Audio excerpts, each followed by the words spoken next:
네, 안녕하세요. 이학종 관세사입니다. 오늘부터 총 6시간에 걸쳐서 한눈에 보는 알기 쉬운 관세 평가라는 주제로 여러분들께 특강을 진행하게 될 예정인데요. 저는 일단 간략하게 저에 대해서 소개를 드리자면, 저는 관세사 31기에 합격을 해서요. 그리고 한 약 2년 정도 통관과 FTA 컨설팅, 그러니까 실무에 좀 가까운 쪽에서 관세사의 업을 수행을 하다가, 그 이후에 기업심사 전문 대리 관세사로 약 5년 정도 가까이 업무를 수행한 이력이 있습니다. 그래서 제가 지금 웰페이스 학원에 와서 한눈에 보는 알기 쉬운 관세평가라는 과목을 개설하고 또 여러분들께 특강으로 찾아뵙게 된 이유는요. 보시면 저희 때도 마찬가지였고 수험생분들께서 관세평가를 굉장히 어려워하세요. 그래서 어떻게 보면 저희가 책에 의해서만 공부를 할 수밖에 없고, 또 제한된 사례라든지 혹은 이 사례에서는 왜 이 사실관계를 이렇게 해석했는가라는 부분에 대해서 조금 깊이 있게 학습하기가 어려운 상황이었어요. 제가 공부했을 때에는. 그런데 제가 실제로 이 관세평가라는 업무, 기업심사 대리인이라고 하면 가장 많이 하는 일이 관세평가거든요. 그 평가를 실제로 이 필드에 나와서 경험해 봤을 때, 이런 부분들을 내가 공부할 때 이런 사례를 조금 더 접해보고 이런 설명을 조금 더 들었다면 훨씬 더 유용했겠다라는 생각들을 많이 했었거든요. 그런데 기회가 닿아서 제가 이 웰페이스 학원에서 여러분들께 총 6시간에 걸쳐서 관세평가를 강의할 수 있는 기회가 생겨서 여러분들께 이렇게 찾아뵙게 되었습니다. 제가 사실 여기 타이틀을 써놓은 거는요, 여러분, 한눈에 보는 알기 쉬운 관세평가라고 써놓기는 했는데 사실 관세평가 어렵죠. 저희 때도 마찬가지로 어려웠고, 지금 여러분들 수험생 하시는 분들도 처음 접근하신 분들 어려우실 거고, 또 제가 요즘 시험 문제를 봤더니 저 때보다 훨씬 더 시험의 수준이 많이 올라갔더라고요. 근데 여러분, 관세평가는 다 어렵습니다. 저도 지금도 심사를 하면서도 어려운 부분이고요. 또 필드에서 뛰시는 관세사분들 혹은 회계사분들도 다 심사 대리하시면서 관세평가에서 굉장히 애를 먹으세요. 그리고 과세당국과의 이견이 발생하는 포인트도 많고, 그래서 실제로 소송에 들어가는 이슈들을 보면 대부분 가격, 관세평가에 의한 가격 계산, 도출, 이런 부분에서의 뭔가 이견이 발생하는 포인트들이 많습니다. 그만큼 관세평가라는 게 여러분 굉장히 어려운 학문이에요. 하지만 그럼에도 불구하고 제가 알기 쉬운 관세평가라고 타이틀을 달고 여러분들께 특강을 드리는 이유는요. 일단 첫 번째, 여러분들 수험생이시기 때문에 수험 문제는 아직까지도 답이 나오지 않았다든지 아니면 소송의 계류 중이라든지 이런 복잡한 이슈들이 문제로 나오지는 않습니다. 그리고 더 나아가서는요, 여러분, 수험생에게 요구하는 관세평가의 수준은요, 뭔가 소송이 갈 만한 그런 어려운 사실관계들이 아니라 기본, 본질을 잘 알고 있느냐 아니냐, 그리고 거기에 조금 더 나아가서 혹은 이런 사례들을 학습한 수준이 되느냐 아니냐까지만 물을 거예요. 즉 결론은 여러분들은 기본에 충실하셔야 한다는 겁니다. 그리고 그 기본에 대해서 학습하고 충분히 습득을 하셨다면 여러분 향후에는 관세평가 공부 시간도 상당히 줄어들게 될 거예요. 그리고 논리 자체나 어떤 법조문의 개수 자체가 상당히 적기 때문에 여러분 기본에 충실하시다면 향후에 수험생의 입장에서는 그래도 조금은 접근하기 쉬운 과목이 될 수 있습니다. 전략 과목이 될 수 있어요. 그 부분에 대해서는 제가 이후에 이 프레젠테이션을 보여드리면서 말씀을 드려보겠습니다. 우선은 첫 번째 시간은 제가 이 PT를 보여드리면서 간단하게 OT를 진행을 할 거고요. 관세평가란 이러한 학문이다, 이러한 과목이다. 그리고 이 과목을 공부하기 위해선 어느 부분까지 여러분들께서 학습을 하셔야 한다. 그리고 어떻게 학습하시면 조금 좋다. 그리고 저 이학종 관세사는 이런 식으로 강의를 진행할 예정이다 라는 부분에 간단한 오리엔테이션을 진행하고요. 그 이후에 나머지 시간에 걸쳐서 제가 준비한 특강 진행하도록 하겠습니다. 네, 목차는 간단합니다. 일단 오리엔테이션이니까 도대체 관세평가가 무엇이냐. 여러분들 1차 수험 공부를 하시면서 일단 관세법 30조 내지 35조에 대해서 간단하게 공부는 하셨을 거예요. 그리고 무차별적으로 암기만 하신 건 아닐 거고, 또 1차에 훌륭하신 강사님들께서 그 기본 이론과 개념에 대해서 충분히 설명은 해주셨을 건데, 여러분 1차에서 여러분이 접근하신 그 30조 내지 35조의 그런 공부 방법이나 접근 방법과 2차로서 단 하나의 독립된 지금 과목으로 떨어져 나왔잖아요. 이 떨어져 나온 과목에 접근하시는 방법 자체가 상당히 다릅니다. 단순히 여러분 1차 공부하실 때는 법조항에 틀린 말이 있는지 없는지, 구매 수수료를 판매 수수료로 바꿨는지 아닌지 이런 부분들을 위주로 공부를 하셨다면 2차로 넘어가서는 그래, 그렇다면 그 구매 수수료가 무엇인가, 판매 수수료가 무엇인가, 이 정의와 본질, 이것들이 왜 법정 가산 요소로서 가산이 되어야 하는가부터 시작하시는, 명확하게 그 본질을 이해하시고 넘어가셔야 되는 학문입니다.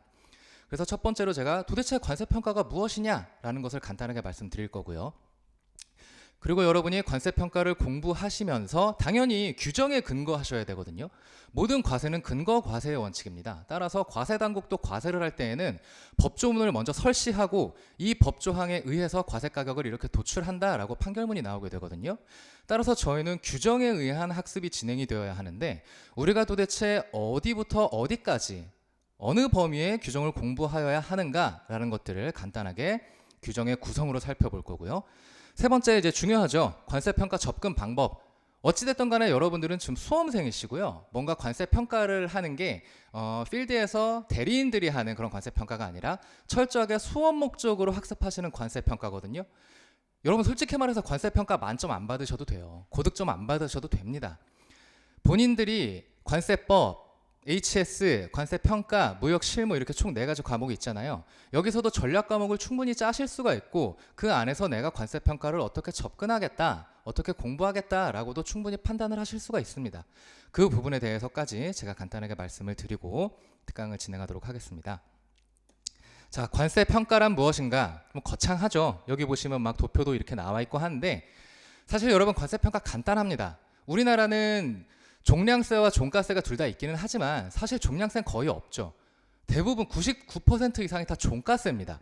여러분 종가세는 뭐죠? 종가세는 가격, 여기에다가 세율을 적용함으로써 올바른 과세가격을 올바른 세액을 산출하겠다라는 거죠. 즉 가격입니다. 올바른 가격을 도출하겠다라는 건데, 자, 이제 제가 예시를 하나 들어볼게요. 제가 물건을 수입합니다. 그런데 수출자가 저랑 되게 친해요. 그래가지고 이 친구가 막 다른 사람들한테는 다 100원에 파는데 저한테는 80원에 파는 거예요. 자, 그럼 관부가세 이런 각종의 세율 다 차치하고 그냥 간단하게 세율이 10%라고 가정을 해보겠습니다. 해외에 있는 수출자 A가 저한테는 이거를 80원에 줘요. 그런데 다른 다수의 판매자들에게는 모두 100원에 판매를 합니다. 여기 B로 놓고 C로 놓고요. 모두 다 100원에 판매를 합니다. 이렇게 되면 그냥 단일 세율이라고 가정을 하고요. 이 친구들 전부 다 세금은 10원씩 납부하게 되겠죠. 근데 저한테 야, 너 나랑 친하니까 80원에 줄게. 인보이스를 80원에 끊죠. 그러면 저는 이 가격을 수입 신고할 때 과세 가격으로 신고하게 될 거고요. 그러면 저는 8원에 세금만 신고를 하게 되겠죠. 혹은 이렇게 될 수도 있어요. 똑같이 100원으로 저한테 주긴 주는데 이 친구가 저한테 빚진 게 있는 거예요. 그래서 제가 50원을 따로 줍니다. 그러면서 이 친구가 이 얘기를 하죠. 따로 주려고 했더니 야, 그냥 주지 말고 내가 이거 그냥 50원에 계산서를 끊어줄게. 이런 식으로 되게 되겠죠. 그러면 저는 이 50원의 서류를 받아서 50원으로 수입 신고를 하게 되겠죠. 그렇게 되면 저는 5원의 세금만 납부하게 되겠죠. 자, 이 친구들은 전부 다 지금 10원씩의 세금을 납부했는데 저 같은 경우는 뭐 친하다고 8원, 혹은 이 친구가 저한테 빚진 게 있다고 5원, 이런 식으로 세액이 낮아지게 됩니다. 결국 여러분 관세평가라는 건요, 이렇게 인정될 수 없는 사실관계들로 인해서 세액이 낮아지는 것을 방지하고자 올바른 과세가격을 도출하고 올바른 세액을 납부함으로써 이 세액 수입을 쫙쫙 걷어들여서 국민경제 발전에 이바지하겠다라는 것이 관세평가입니다. 그게 관세평가의 본질이에요. 추가적으로 첨언을 한번 더 드려보자면 결국에는 낮게 세금이 계산되는 것들을 예방하겠다라는 것이 관세평가입니다. 그 안에 있는 것들이 여러분 1차에서 공부하셨던 뭐 법정 가산 요소가 될 수도 있을 거고요. 간접 지급액이 될 수도 있을 거고요. 혹은 또 뭐 공제 요소가 있다면 이것을 빼주는 부분은 조금 결이 다르기는 하지만 어찌됐든 과세 가격에 포함되어야 하는 것들은 포함을 시켜주고 빼줘야 되는 것들은 빼주고 이런 과정들을 밟아 나가는 것이 관세 평가입니다. 여기 보시면 제가 도표를 그려놓긴 했는데 여러분 실제로 관세 평가할 때 이 도표 순서대로 가지는 않아요. 이렇게 탁 서류 받아가지고 일단 수출 판매 여부에 해당하는지부터 살펴보자. 수출 판매 해당하네? 그러면 간접 지급액이 있는지 봐보자. 거래 가격이 배제되는지 봐보자 이렇게 가지는 않고요. 실제로는 여러 가지 서류들을 다 제출받고 거래 관계를 살펴보고 사실관계들을 도출해낸 다음에 복합적으로 접근이 되는데, 여러분들 어쨌든 수험생의 입장에서 공부를 하시려면 단계적으로 밟아 나아가셔야 될 거잖아요. 그래서 저 같은 경우는 기본적으로 수출 판매에 해당하는지 여부를 먼저 검토를 하고 같이 우리가 학습을 하고, 그 다음에 거래 가격이 배제되는가 안 되는가 여기를 먼저 학습을 하고요. 그 이후에 이제 실제 지급 가격의 정의와 간접 지급액, 법정 가산 요소 이런 식으로 나아갑니다. 이런 식으로 나아가는 이유는요. 뭐 간단하게 한 가지만 예시를 말씀드리자면, 거래 가격 배제 요건을 저 같은 경우에 먼저 학습을 하거든요. 그 이유는 우리 관세법이나 WTO 평가 협정을 보더라도 이러한 경우에 대해서 일방법으로 적용할 수 있다라고 규정되어 있는 게 아니라 이러한 케이스에는 일방법을 적용할 수 없다, 나머지는 다 된다, 이런 식으로 규정이 되어 있어요. 그렇기 때문에 이거 빼고 여기에 해당하지 않으면 우리는 일방법 오케이구나 라는 걸 먼저 검토해야 하기 때문에 거래가격 배제 요건을 먼저 학습을 하고, 그 이후에 일방법이 배제되지 않는다는 걸 우리 알았잖아요. 그럼 그 다음에 실제 지급 가격 해당하는지, 법정 가산 요소가 있는지 이런 식으로 살펴보는 순서대로 학습이 진행된다고 보시면 되겠습니다. 어찌됐든 이렇게 쭉 진행이 됐다가 일방법이 배제가 된다, 적용 불가하다라고 하면 순차적으로 2, 3, 4, 5, 6 하는 거는 이미 알고 계실 거고요. 관세평가란 간단하다.